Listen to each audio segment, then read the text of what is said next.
Hello friends. आज मैं प्लेटो का अनुदाय और महत्व के बारे में चर्चा करूंगा। तो फ्रेंड्स, इससे पहले हम लोग प्लेटो के जितने भी जानकारियां हैं, जितने भी एग्ज़ाम में प्रश्न पूछे जाते हैं, सारे टॉपिक को अच्छे प्रकार से कवर कर लिया हूं। आज हम लोग प्लेटो के निष्कर्ष की ओर चलेंगे कि प्लेटो का जो क्या अनुदाय है, प्लेटो का क्या महत्व है आज के समय में, उसको किस प्रकार से उस समय के ऐतिहासिक विचारक, फिर मध्यकालीन विचारक और आधुनिक विचारक कैसे उनके सिद्धांत को अपनाते हैं, उनके बारे में चर्चा करेंगे। तो फ्रेंड्स, अभी तक हम लोगों ने 11 वीडियो के माध्यम से प्लेटो के बारे में, प्लेटो के सिद्धांत के बारे में भली भांति समझने का प्रयास किया है। तो फ्रेंड्स, इस वीडियो में हम लोग प्लेटो को एक बार फिर से सरसरी निगाहें से देखने का प्रयास करेंगे। तो फ्रेंड, जैसा कि हम लोग जानते हैं, प्लेटो को राजनीतिक दर्शन का जनक कहा जाता है। जिस प्रकार राजनीतिक विज्ञान का जनक अरस्तु को कहा जाता है, और इसी प्रकार प्लेटो को दार्शनिक राजनीतिक दर्शन का जनक कहा जाता है। तो फ्रेंड, जैसा कि हम लोग पहले भी चर्चा किया है कि प्लेटो का जन्म एथेंस में, यूनान के एथेंस में 428 ईसा पूर्व में हुआ था। इनके राजनीतिक गुरु का नाम सुकरात है। इनके प्रिय शिष्य अरस्तु, जो अब आगे वाले वीडियो में हम लोग अरस्तु के बारे में ही चर्चा करने वाले हैं। हम लोग जानते हैं कि प्लेटो का मूल नाम अरिस्तोक्लीज था। फिर इनका नाम प्लेटो पड़ा क्योंकि इसका जो कंधा है बहुत चौड़ा था, इसलिए उसका नाम फिर प्लेटो पड़ गया। इनकी प्लेटो की प्रमुख रचनाएं रिपब्लिक, जो हम लोगों ने उनके बहुत सारे सिद्धांत पर चर्चा किया। फिर उनकी दूसरी पुस्तक है द लॉज, और तीसरी पुस्तक है स्टेट्समैन। ये सब प्रमुख पुस्तकें हैं उनकी। प्लेटो का जो पुस्तक लेखन शैली था वो संवादात्मक था। ये सब हम लोग भी जान चुके हैं। संवादात्मक में क्या है, प्रश्न उत्तर के रूप में पूछा जाता है। प्रश्न वो खुद पूछता था, उत्तर वो सुकरात के रूप में दिया जाता था। फिर पुस्तक लिखने का तरीका, प्लेटो का पुस्तक लेखन तरीका क्या था, निगमनात्मक था। निगमनात्मक का मतलब होता है कि वो पहले निष्कर्ष निकाल लिया, उसके बाद वो उसका एक्सप्लेन करता था, उसके बारे में व्याख्या करता था। तो निष्कर्ष क्या निकाला था कि सुकरात जो है वो अन्याय का शिकार हुआ था, इसलिए वो चाहता था कि वहाँ पे एथेंस में न्याय का शासन हो।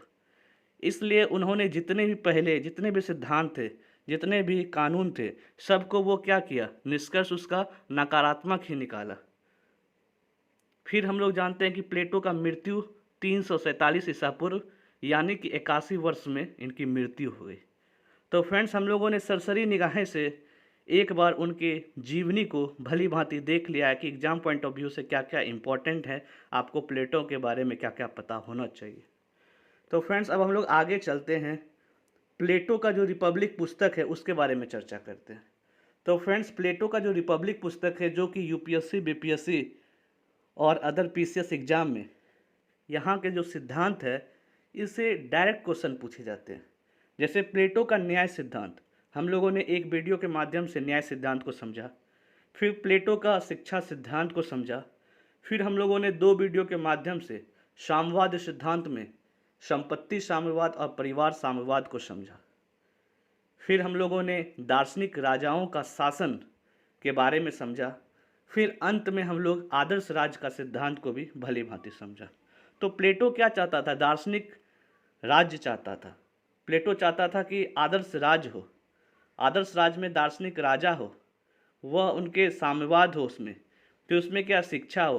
तो ये एक निपुण चाहता था कि आदर्श हो, लेकिन वह प्रैक्टिकली जो ज़मीनी स्तर पर लागू नहीं हो पाया। इसलिए उन्होंने अपना दूसरा पुस्तक द लॉज को लिखा। तो हम लोगों ने द लॉज को भी पिछले वीडियो के माध्यम से समझने का प्रयास किया। तो द लॉज में वह क्या बोलता, वह कानून का सिद्धांत दिया, उन्होंने आत्मसंयम का सिद्धांत दिया, जनसंख्या संतुलन, जनसंख्या नियंत्रण का सिद्धांत दिया, भौगोलिक स्थिति का सिद्धांत दिया, उन्होंने इतिहास की शिक्षा के बारे में बताया। और ये जो प्लेटो का रिपब्लिक आदर्श राज का सिद्धांत था, वह लॉज जो है उसका दूसरा सबसे प्रिय पुस्तक, और ये उप आदर्श राज्य का सिद्धांत मिला है। क्योंकि हम किसी भी व्यक्ति का मनोवृत्ति, प्रवृत्ति को नहीं बदल सकते हैं, चाहे वो उसमें अपने आप को कितना बदलने का प्रयास करे, लेकिन जो उसका अपना है, जो आंतरिक गुण है, वो कभी भी बदला नहीं जा सकता। तो हम लोगों ने यहाँ पे धीरे धीरे सब के बारे में एक निष्कर्ष की ओर चलते हैं। निचोड़ क्या है प्लेटो के बारे में, अभी तक हम लोगों ने 11 वीडियो के माध्यम से क्या समझने का प्रयास किया, उसके बारे में चर्चा कर रहे हैं। फ्रेंड्स, अब हम लोग प्लेटो के अनुदाय के बारे में समझने का प्रयास करेंगे कि आज के समय में प्लेटो को हम जो याद करते हैं, प्लेटो के द्वारा जो सिद्धांत है, प्लेटो के द्वारा दिया गया वक्तव्य में क्या क्या आज के समय में भी तार्किकता सिद्ध होती है, उसके बारे में चर्चा करेंगे। तो प्लेटो का अनुदाय क्या है? न्याय सिद्धांत। प्लेटो का कहना है न्याय का सिद्धांत हो, सभी व्यक्ति को अपना कार्य करना, दूसरे कार्य में हस्तक्षेप नहीं करना ही न्याय है, जो आज के समय में भी तार्किकता सिद्ध होती है। दूसरा उन्होंने सिद्धांत दिया, दूसरा बात उनका जो अनुदाय है वो है कार्यात्मक विशेषीकरण का सिद्धांत। तो न्याय सिद्धांत से ही जुड़ा हुआ है कार्यात्मक विशेषीकरण का सिद्धांत। उनका मानना है कि अगर कोई आप कार्य करते हैं, अगर आप उसमें निपुण हैं, तो आप उसी को कार्य को करिए। आज के समय में भी बोला जाता है कि आप पैशन के पीछे भागो, जिसमें आपको मन लगे, जिसके आपका इच्छा करे, बस उस वही कार्य करना चाहिए, उसी में अपने आप को 100% देना चाहिए। तो ये आज भी तार्किकता सिद्ध होती है। तीसरा है बुद्धि का शासन, यानी कि विवेक का शासन। प्लेटो कहना चाहता है कि जिसके पास विवेक हो वही सत्ता को ग्रहण करे, जो बौद्धिक हो, बौद्धिक चिंतन ये सब में ज़्यादा गुणवत्ता जिसमें पाया जाए वही शासन करे। तो उनका कहना भी आज भी बहुत तार्किकता सिद्ध होती है। चौथा है स्त्री पुरुष की समानता। तो फ्रेंड, जैसा कि हम लोग नारी सशक्तिकरण का बात करते हैं, तो उसमें साफ साफ प्लेटो जो कि 2000 साल पहले स्त्री पुरुष की समानता का बात किया, आज भी तार्किकता सिद्ध होती है। पांचवा है संपत्ति के साम्यवाद का विचार। उन्होंने संपत्ति का साम्यवाद का विचार दिया। तो आज भी हम बहुत सारे देश में देखते हैं जो संपत्ति पर प्रतिबंध लगाते हैं। वह बोलते हैं कि कुछ हद तक ही संपत्ति आप रख सकते हैं, इसके बाद आप संपत्ति नहीं रख सकते हैं। तो प्लेटो का कहीं ना कहीं उनका दिया गया वक्तव्य, उनका दिया गया सिद्धांत आज के समय में भी तार्किकता सिद्ध होती है। अब लोग समझेंगे कि प्लेटो दार्शनिक दर्शन के इतिहास में सर्वाधिक प्रभावशाली दार्शनिक है। वह एक यूनानी विचारक मात्र नहीं है और ना ही उसके विचार देश और काल की सीमाओं में आबद्ध है। वे आज समस्त विश्व के राजदर्शन का आधार बने हुए हैं। तो फ्रेंड्स, इसीलिए हम लोग ने पहले ही कहा प्लेटो जो है वह क्या है? राजनीतिक दर्शन का जनक है, क्योंकि वह उनका जो विचार है, उनका जो सिद्धांत है, वह सिर्फ यूनान तक सिमट कर नहीं रहा, या किसी देश के लिए सिमट कर नहीं रहा, या अभी तक सिमट के लिए नहीं रहा। आने वाले कई युग में भी उनके विचारों के, उनके सिद्धांतों को सारे लोग गुनगुनाते रहेंगे, उन पर चर्चा करते रहेंगे।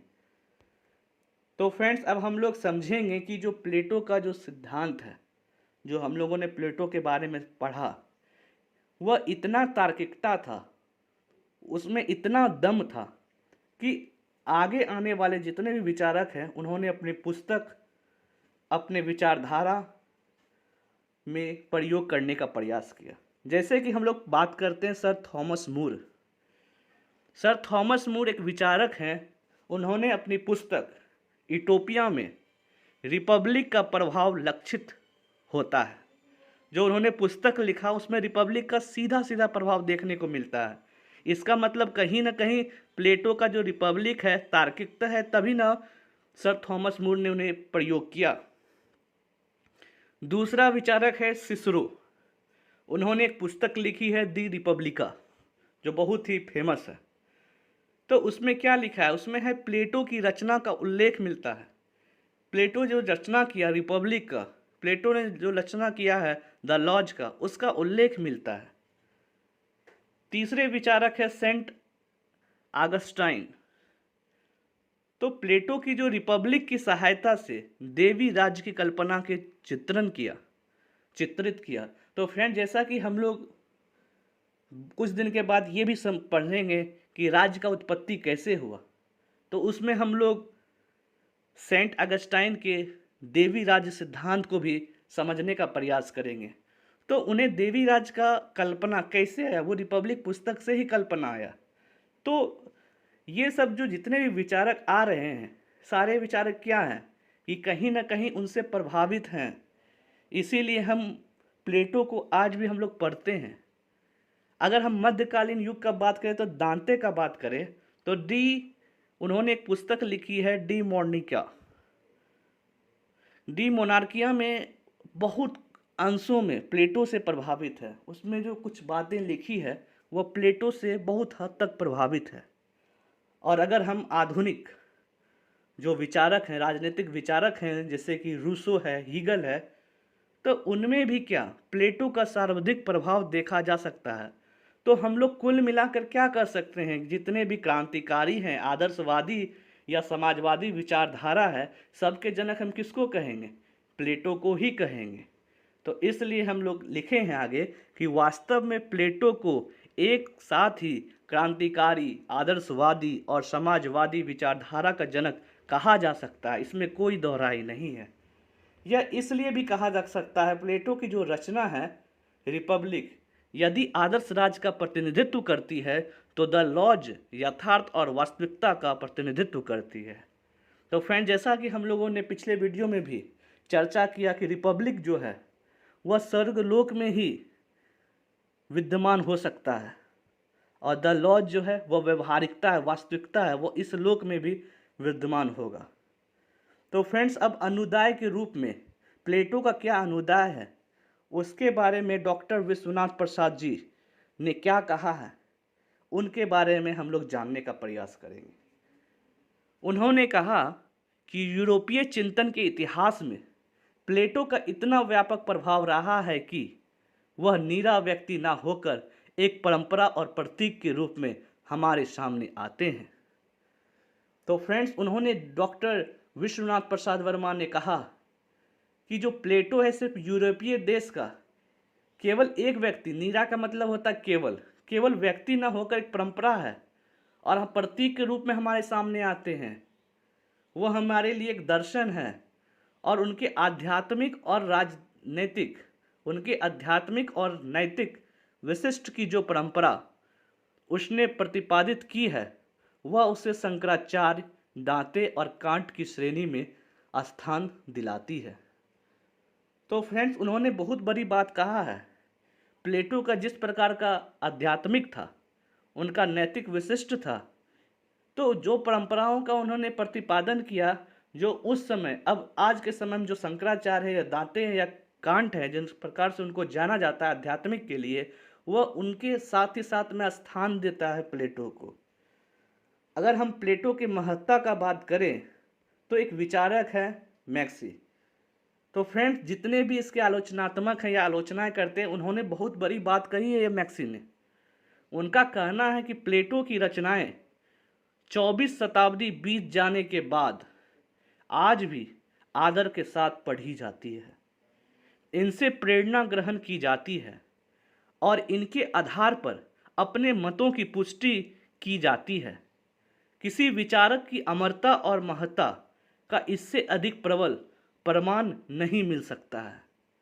तो फ्रेंड, जितने भी आलोचनाएं की जाती है, तो वह प्लेटो की जो रचनाएं हैं, जो 2400 पूर्व में लिखा गया है, उससे आदर के साथ पढ़ा जाता है, उनसे प्रेरणा ली जाती है, और उनके आधार पर अपने मत को व्यक्त करते हैं कि प्लेटो के पुस्तक में ये कमी है, प्लेटो के न्याय सिद्धांत में ये कमी है, प्लेटो के साम्यवाद में ये कमी है, प्लेटो के आदर्श राज में ये कमी है। तो हम लोग उनकी कमियां को कैसे छांट रहे हैं, जब तक हम उनको भली भांति पढ़ेंगे नहीं। अब भली भांति क्यों पढ़ रहे हैं? क्योंकि कहीं ना कहीं आज भी, भले वह व्यवहारिक रूप से नहीं, लेकिन दार्शनिक रूप से, मनोवृत्ति रूप से कहीं न कहीं अपने आप को एक स्थान देता है वह। तो किसी भी विचारक के लिए उनकी अमरता और महत्ता का इससे ज़्यादा प्रमाण क्या होगा? उनके किसी विचारक के लिए क्या होगा जिसके आलोचनात्मक इतने अगर आलोचनाएं की जाती है, ऐसे भी कहा जाता है कि जिस व्यक्ति का आलोचनाएं बहुत अधिक होती है तो वो कहीं ना कहीं अपना स्थान तो रखता ही है।